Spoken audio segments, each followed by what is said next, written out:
Hi, Assalamu alaikum and good afternoon. I'm Shaista Salman and I'm currently working at Dubai Health in Institute of Learning as Assistant Professor Health Professions Education. And thank you very much, Prof. Saiful, for giving me the opportunity. I'm really glad to share we used to call it stage.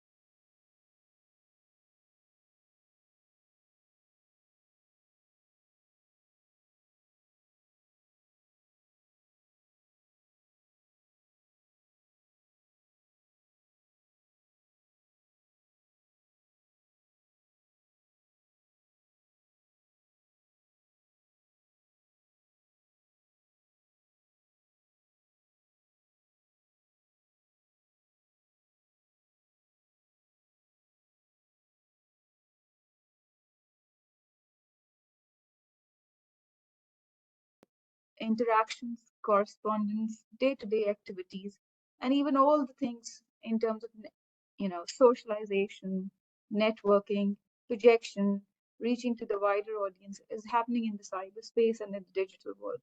And it has significantly impacted the concept of professionalism. So there it came into the new construct is being um, con- conceptualized in terms of professionalism. So it's slightly different to the conventional professionalism. It does bear quite a lot of similarities, but because of those uniqueness, it led me to delve into this concept. And today I will walk you through how we conceptualize this new constructive professionalism, why there is a need for them, how we identified the need for a proper framework, which we named as Medical Education MEeP Professionalism Framework, and how we utilize that framework to influence the professional behaviors in the digital world. And then we also came up with a different and very interesting finding, which led us to solidify and confirm that conventional professionalism is very distinct from e-professionalism, and e-professionalism has got some very um, abstract understanding rooted in the ethical practices. So when I started looking into this, there was already a well-defined definition of e-professionalism, and it said these are the attitudes and behaviors. Apologies. Um, These are the attitudes and behaviors reflecting the traditional professionalism paradigms which are manifested through digital media. So that was the definition which I based upon my research, and then I evolved through that. And looking into this professionalism definitions, the first question came into mind that is there anything needs to be tapped into in terms of guidelines? And if the guidelines are needed, why the guidelines are needed? So just like any ordinary researcher, I said, okay, let's see what's there in the published literature.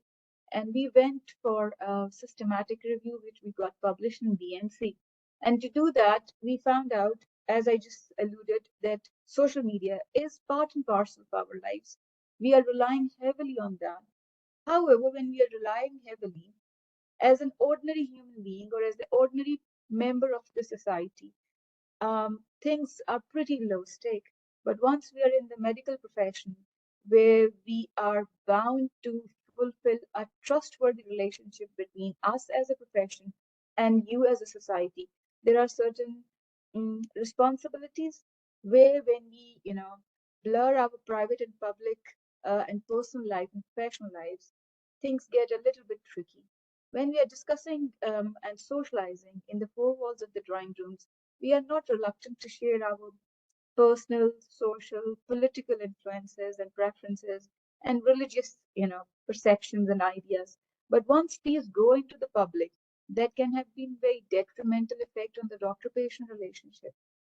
And social media and social environment is very powerful, public, and permanent. So it does not spare you. So what you have said 10 years ago as a different individual can really haunt you back now in the future. So that permanency of the digital footprint can be very daunting. And this leads to a formation of identity, which might be very different in the physical space. But the way algorithms are being manipulating me and my conversation and my networking and all those nodal points, they represent a very different Shaista. So we need to be very careful about that. And when I looked into what people say about these aspects, we could not find much about that. So there were a little bit of eagerness to go into the tap into the social media, but at the same time, it was a very handoffish kind of approach where we are still reluctant and we do fear as a generation as compared to the younger population, the younger generation. So when I say younger generation, you will find the world digitally confident. But there is a difference between digital confidence and digital competence.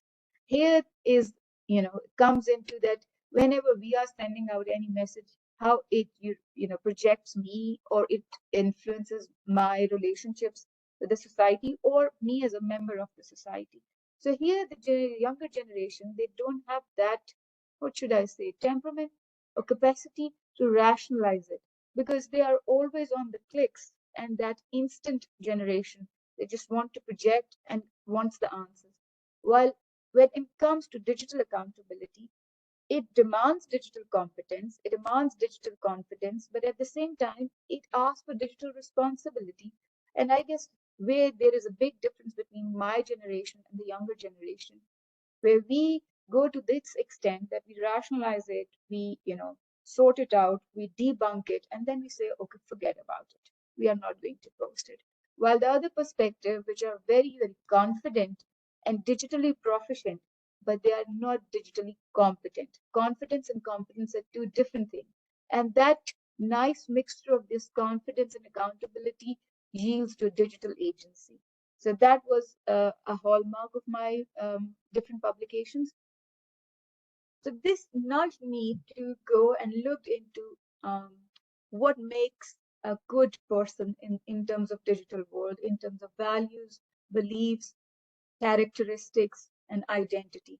So here we relied on our previous publication, which was a systematic review. And then we also did sort of a generational perspective it took.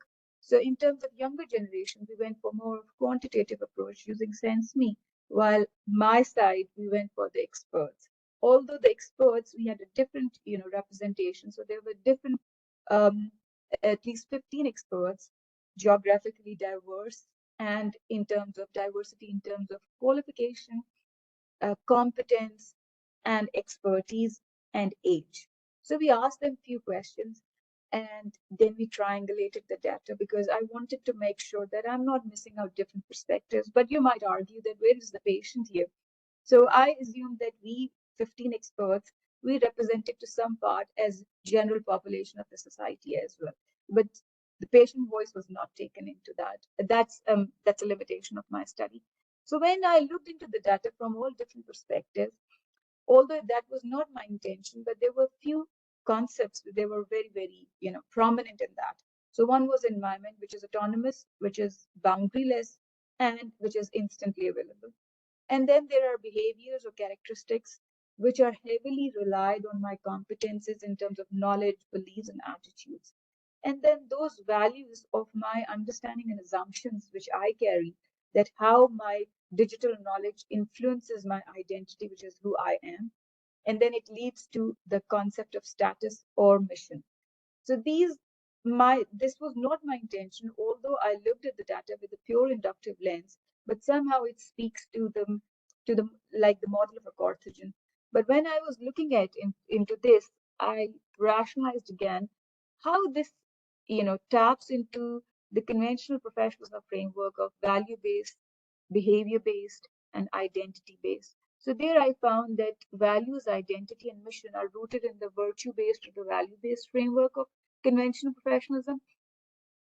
Environment, behavior, and again, competencies and identities bear very similar kind of characteristics with behavior-based, while identity status paradigm is more of identity and mission.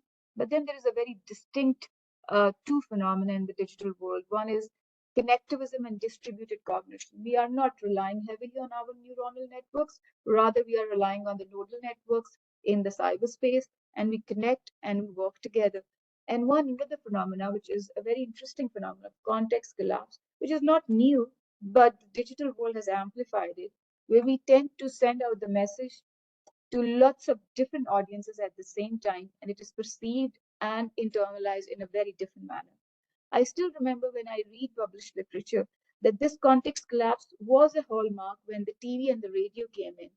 But then slowly, the preferences of the channels, the subscriptions, it dumbed down the context collapse. But with the social media, it just amplified. Now there are certain strategies like self-disclosure, subscription-based, following, followers and followings. So that is going to, it's a mitigating, but still it's a very important thing in terms of digital world, the context collapse. So when I looked at those distinct concepts, I needed to come up with a holistic sort of constructs and framework, which tells me that if we follow these attributes or we possess these characteristics or attributes, we can be digitally professional. So borrowing from values, behaviors, and identity paradigm, there are quite a number of things. Let's say conformity, universalism, benevolence, and integrity in values, while communication, tolerance, and power in behavior, and the identity in terms of reflective conscientiousness, self regular, and actualization. And if I want to stitch all these things together, I thought mission, which is the status and understanding of self, a step above identity, can be the only remedy to be digitally professional. So if you understand that mission, you can have that um, ability to be digitally professional. I will show you mission is again something not I invented or I articulated for the very first time. Mission is there in the behavioral psychology and the social sciences for quite long. But to go to the mission, before I would like to tell you what does conformity mean in the digital world. We know social media is a purer form of self-expression. But if you have got that understanding that these things need to be considered as a freedom of voice versus these are not, then you understand the meaning of conformity. We believe as healthcare professionals in the ethics. And in the ethics, benevolence, beneficence is the hallmark of those ethical principles. So, personalized universalism, when somebody else is making your persona, which is algorithms, softwares, and the digitization, you need to have that understanding. And communication, because now the face to face and the body language and the non-verbal expressions are gone. So communication becomes medium becomes the message. And here we are living in a world of and society where the tolerance is being wavering off because of the impulsive and uninhibitive nature of the digital world. So tolerance seems a very important attribute here. And again, when you talk about tolerance, the power of self restraint is very, very important, which leads to accountability and responsibility. And how to do that, you need to be self aware and self regulated.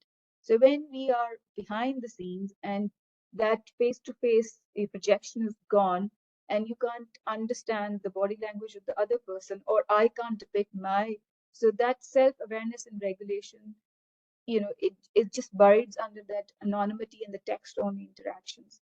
So a, a crucial attribute to be digitally professional is self-awareness, and the conscientious and self-actualization is the preservation of self-esteem. And surprisingly, the identity paradigm and the way it was structured, it bore a lot of similarity with the emotional intelligence, which is the Daniel Goleman's paradigm. And I believe when we look into conventional professionalism, in the Arabian context, Iraqi coined the word taqwa, which is a part and parcel of Islamic religion. So if we look at this perspective, from this perspective, we feel like to be digitally professional is not a rocket science. It is rooted into ethical practice and humanity, and bears a lot of similarity with a lot of religious preachings from different religions. So here, the mission, which I said, which serves as a sign show for our virtues, behaviors, and identity. It bridges the gap between the physical and the online space. If you understand that, when we are in the physical world, there is a concept of identity splinting and identity patching, which can very easily be filled up with us, our social interactions and our physical prompts. But in the online world, that splinting and patching is very difficult. So if you make other students understand or our future healthcare professional understand that your digital identity will not be splintered by anybody else or your personal versus professional self, you need to have that cynosure of one identity. Then the context collapse can be mitigated. And I just said, mission is something not I coined. It's there in the Hippocratic Oath. It bears a lot of similarity with the Carthaginians and the Kohlberg's model of morality. Barnhood has also told us about personal, professional identity. And the Krishna's ring theory of personhood is also very similar to mission. So that's, I guess, that's a different concept of mission in conventional professionalism, which is very evident in digital e-professionalism or MEeP framework. So this is, I will not talk about, but I would like to make a disclosure that whenever we are as a researcher, we believe in, that constructionist approach. So lots of things are being influenced by way I see the knowledge, way I construct the knowledge, choice of my methodology, and how I interpret that. So in that pragmatism has heavily influenced all my findings. And I thought it's a good way to disclose. So people who are delving into these kind of behavioral research, they can take some sort of a guidance. So we got that published in the Frontiers as well. But that was a different paper from this. Now let's come to the topic of today, how I use this framework. So now I developed that framework and I wanted to see the utility in terms of does it really work if we give that concept of mission to the healthcare professionals? Does it influence lots of things where I felt like behaviors are the gold standard to tap into, but behaviors are very difficult to measure. You can't measure the behaviors, but then theories provide us those crutches to, look for the precursors of the behaviors.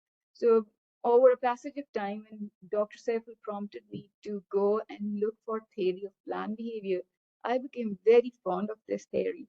And this theory is, I don't say it's a gold standard for the professional behaviors, but theory of planned behavior gives us a systematic framework to look for the precursors of behavior, which are intentions. And those intentions are heavily influenced by our attitudes, subjective norms, and our perceived self-efficacy. So when I was evaluating this framework, I said I will use theory of planned behavior to see if it can influence my MEeP framework can influence the intentions, which are the precursors of the behaviors. To do that, again, I went for a very constructivist and connectivist approach. We developed scenarios. That was a long process. It was all entailed in this cited publication here. But we used the presage process and product and a very systematic and stepwise approach of training the facilitators, coming up with the workshop ideas, how to um, structure the workshop, how to train the facilitators, what kind of details needs to be provided to the facilitators. So that all went. And just to make sure that this framework is valid and irrespective of geographical boundaries, I tapped into undergrad RCSI medical student, University of Sharjah, and University Saint Islamic Malaysia. Although it was a very overambitious sort of a project, I targeted hundreds and hundreds of students, but um, the students who signed up for my research, 100 and 200 students signed up, 120 attended the workshop in terms of they did the pre-workshop survey, and then only 59, 72 completed the workshop, but we just had 59 completed data in terms of pre-post, where we can have that sort of a tapping into their previous sort of pre-test results with the workshop and post-test results. And we did not finish it that because that could be very, self-reported majors. So since I wanted to go for a mixed methods approach, but keeping students and dealing with the attrition rate starting from 200 till 59, instead of going for focus group discussion with the participants, I said, whatever they are analyzing, I'm going to tap into that. When they say this, what does that mean? And again, theory came very handy at that time. And whatever students were discussing in terms of those case analysis, I captured those discussions on the Jamboards, and later on, I looked out those discussions with the theory of learned behavior lens. So, what did we get out of that? So, in terms of quantitative, we found a significant improvement. Now, there's another twist to the story. So, MEeP framework, as I said, there are three constructs, main constructs: values, behaviors, and identity. So it was very important for me to identify which constructs of MEeP framework are actually, useful. So I have identified one aspect in each. So everything is very entailed in there, but I just give you an idea. So we developed theory plan behavior questionnaire for these three areas. All three areas in terms of values, behaviors, and identity improved in terms of attitudes, subjective norms, and they influence intentions, which are precursor of behaviors. However, perceived behavior control came out to be very resistant. But that's not a problem with only MICE research. Usually, when we are looking at any health behavior change models, precursor behavior controls are quite resistant to budge. But those are very longitudinal, repeated, iterative sort of intervention. If you look at my intervention, it's a just one-time cross-sectional intervention of only two hours duration. So in that duration, if I can influence attitude subjective norms using my MEeP framework and some perceived behavioral control, I guess that's a win-win. The qualitative findings narrated the same thing. Everything improved except perceived behavioral control, and perceived behavioral control emerged as identity in terms of self-efficacy and controllability. And if I tab into that, what's the problem here? So there is internal locus of control and there's external locus, which is controllability. And we found quite a number of very valuable data, but there were few which spoke louder than the rest. And students' internal locus of control, they understand the self-efficacy. They say the society puts very harsh expectations as medical students from them, but then they say if you understand that mission, it can be helpful. But at the same time, they put their hands up in terms that they say, no, technology is controlling us. So that social shaping of technology or technological determinism, that was a slightly, that is the drift. And I will tell you what does this signify. Although this is not a very conducive finding for my MEeP framework, but this provides us a very valuable insight into the digital world and what needs to be learned from that. So it gave us an idea of relational or shared agency. When you understand that it's in the digital world, you don't possess that pure agency in yourself, rather somebody is sharing an agency, and you understand that mission, you immediately internalize that, that shortcoming or that limitation, and you tend to register, adjust your digital practices according to that. So this led to a different kind of definition, which I alluded in my concept analysis paper. And I'm very glad that this was under review, but we have got the acceptance now, and hopefully it will be published very soon. So this relational agency gives us that e-professionalism is a distinct new paradigm requiring training, codes, and practices in regards to contextual variances, the digital world shaping our practices, leading to different affordances in practice. Now, somebody who is from coming from conventional perspective, they might ask that shared agency also lies in the conventional professionalism, which we saw during the COVID times. But that shared agency is not shared, a real shared. That shared agency is institutional societal compromise when you want to fulfill the ethical principles of justice and fairness. But in this case, it's a pure shared agency where when you say something, somebody is interpreting in a different manner. And that's beyond your control. So once you understand that, and I believe mission gives us the power to deal with that shared agency by solidification of identities, understanding of the digital cultural fitness, and what is shared agency looks like. So if we start inculcating the mission, the relational self can be strengthened. And I believe when you give that and we understand these are the things, these are the limits, we will try to, you know, modify our practices according to that. I'm happy to take any questions here.